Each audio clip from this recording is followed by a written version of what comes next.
I'm not questioning his truthfulness. I He hope doesn't so. see it that way, but it looks like one does. Okay, we got to get to our rants and we got to go quick.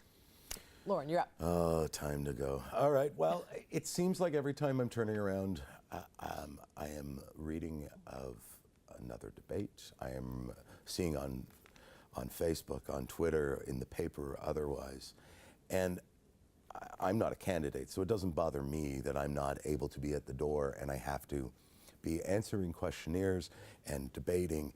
But every single one of these is so myopic that, you know, half Italian, half Jewish guys with beards and blue eyes has this questionnaire for all of you to fill out.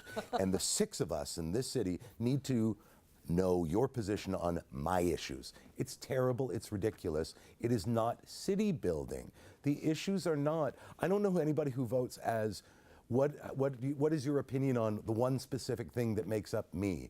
So maybe in 4 years when we can do this again, we can have city issue debates and not just your myopic own little personal weirdness, because it's too much. Well said. Thank you. And speaking of a lot of debates, of course, Toronto down the highway has had tons and tons. Almost every single night the mayors are debating, often for these small organizations. But you know what Toronto did really well this week, Hamilton, that we didn't? They got out to the advance polls and in huge numbers. Now that's probably because they have the mayor's race that the entire world is watching, but it was pretty impressive. And so I think they might break records on this municipal election. So I'm challenging you, Hamilton.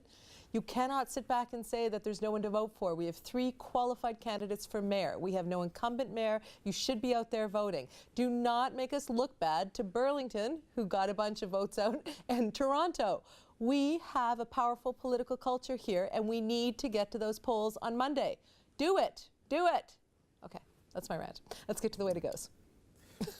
My first way to go is this Thursday is the annual Dreamcatcher Awards. A wonderful, wonderful evening. So in advance, congratulations to all the winners, and way to go, Dreamcatcher winners. Nice.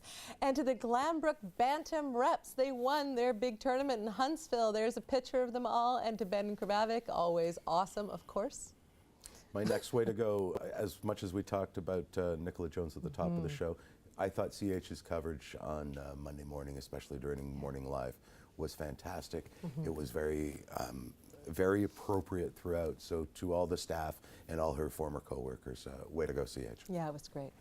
And to all candidates for risking their egos. This is tough stuff, folks. Their jobs, in many cases, including 2 of the people running for mayor, and time to help in building this city.